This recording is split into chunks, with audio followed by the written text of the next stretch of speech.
Our scripture this morning comes from the book of Luke, chapter 13, verses 10 through 17, And I will be reading from the Common English Bible version. Jesus was teaching in one of the synagogues on the Sabbath. A woman was there who had been disabled by a spirit for 18 years. She was bent over and couldn't stand up straight. When he saw her, Jesus called her to him and said, "Woman, you are set free from your sickness." He placed his hands on her, and she straightened up at once and praised God. The synagogue leader, incensed that Jesus had healed on the Sabbath, responded, "There are 6 days during which work is permitted. Come and be healed on those days, not on the Sabbath day." The Lord replied, "Hypocrites, don't each of you on the Sabbath untie your ox or donkey from the stall and lead it out to get a drink?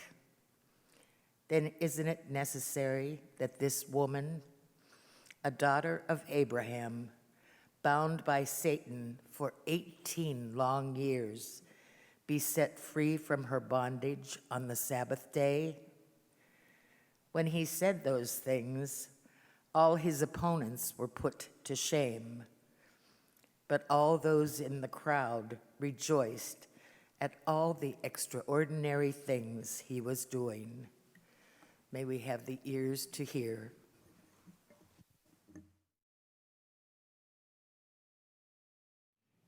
As I prepared to write the message for this morning, I turned to a curriculum that we use because I was sort of running out of ideas. And in there, they had a wonderful retelling of the scripture from the point of view of the woman, bent over, suffering, looking for healing. And I was going to use it, but then I realized that I have some real life versions of that story that I could tell that might hit a little closer to home because they are true, if embellished a bit to fit the story.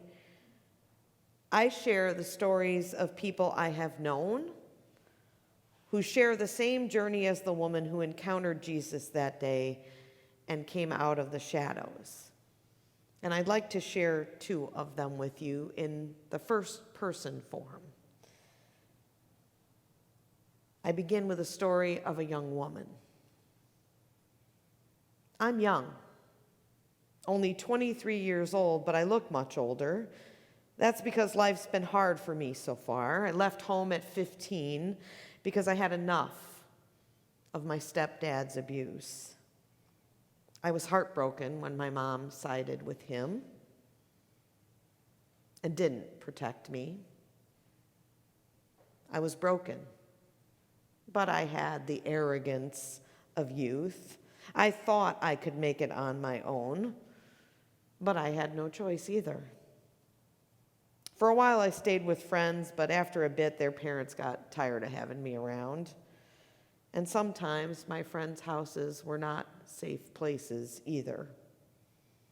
I guess being broken like I was sent a message that I was a victim and that it was okay to take advantage of me.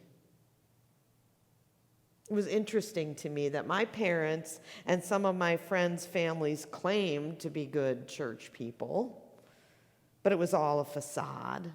They would go to church each Sunday and hear about the love of Jesus, and then they would come home and treat me like I was trash. I began to believe that I wasn't worthy of love. And I had no interest in a God who turned a blind eye to my pain.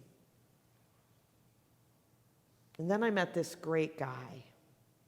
He was so kind to me and seemed to make me feel so good about myself. Mostly, he promised to take care of me, to protect me, something I'd never had in my life.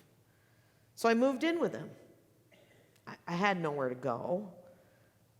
It wasn't long before he convinced me, again, that I was unlovable. He made promises he never kept, and he turned violent. His disrespect for me and my body was nothing new to me. I'd known that my whole life. So he offered me drugs to numb the pain, and I gladly accepted. But then he wanted something in return. It wasn't enough that he could use me as he wanted. Now I was out on the street, having sex with strangers. Oh, there were moments when I wanted to run, when I thought that I deserved better, but then he would beat me down, physically and emotionally. I was damaged goods, he would say, and nobody would ever want me. Now I knew there was no God, or at least not one who loved me. And then one night, a van pulled up, and a couple of women got out. I was afraid at first. I didn't want any trouble. But they offered me a couple of sandwiches and some clean clothes. They promised to pray for me because I was too afraid to pray with them. But they kept coming back. Eventually, they got to know me. They knew my name, and I knew theirs. It seemed like they actually cared about me. And then one night, I decided I would let them pray with me.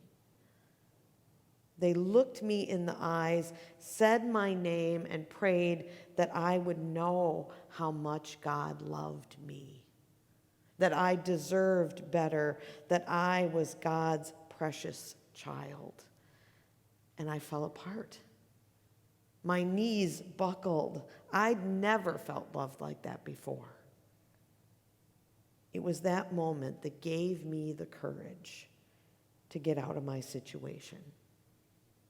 And I knew for the first time in my life that not only was there a God, but that God loved me. When the women from Street Life saw me, it was like I saw my true self. In that moment, the shadow lifted, and I could see a future with some light in it.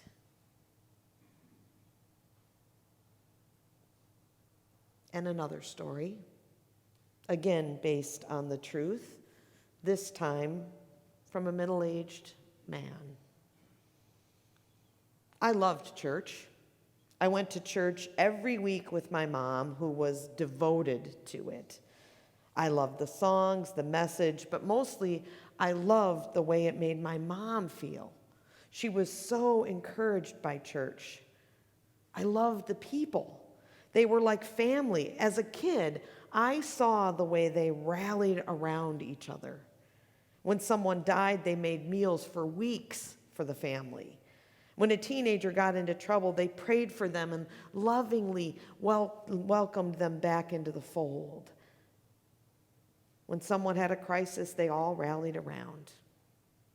I heard God's message of love and worship, that nothing could separate us from the love of God, and I really believed that my church lived that love. I don't remember exactly when it happened, but at a fairly young age, I began to realize that I liked boys instead of girls. When my guy friends started dating and talking about girls, I was not interested. It didn't take me long to realize that I was gay. I was afraid to tell anyone. I wasn't sure what my friends would think, so I kept it to myself. But there was one place that I was sure to be loved and welcomed: my church. I'd seen all the ways in which they had cared so compassionately for others. And so it was one Sunday afternoon after a particularly rousing worship service that I decided to tell my mom. We were in the church parking lot, and as I began to tell her, her face turned pale. And she just kept saying, "No, no, no," as if warding off some evil spirit. She pulled me into the car and insisted that we not speak of this, not here at church where everyone could hear. It was so different from the welcome that they had preached. She wouldn't listen to me, even when we got home. The next day, our pastor came to visit with some other church folks and sat me down and prayed with me. I was excited at first because I'd seen firsthand what their prayers could do. And then they prayed that God would change me, that God would cast out the demon of my homosexuality from me. What? I couldn't even cry. For a bit, I tried not to be gay, but it was no use. I was who I was, and it hurt me to try to be something I was not. Eventually, my mom kicked me out at the advice of my church. She didn't want my sin to make her look bad. I went on with my life. I found my community. I fell in love, and I wanted nothing to do with church. Why should I? It wanted nothing to do with me. It was a place of shame and hurt, and I wanted nothing to do with a God that I was told hated me. When my mother died, something changed. Suddenly, I longed for the warm feeling I'd had when I went to church with her. I was happy living fully as myself and in love, but something was missing. My husband and I went to Pride Fest, and there was this blessings booth. A person approached and asked if we would like a blessing. My husband hadn't had the pain I'd had with faith, and so he quickly said, "Sure." We each filled out a little form that asked what we wanted a blessing for. I hardly knew where to begin. A clergywoman wearing a rainbow stole came up and put her hands on each of our shoulders and asked God to bless us and our marriage. And then she thanked God for creating us just as we are and for loving us as God's precious children. My heart swelled. That was the message I needed to hear. Actually, to be reminded of. I knew that God knew me, loved me, and saw me as I am.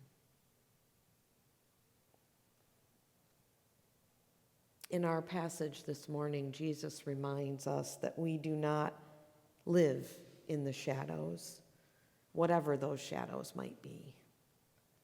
It's okay, safe to come out into the light and to know that we are loved, healed, set free.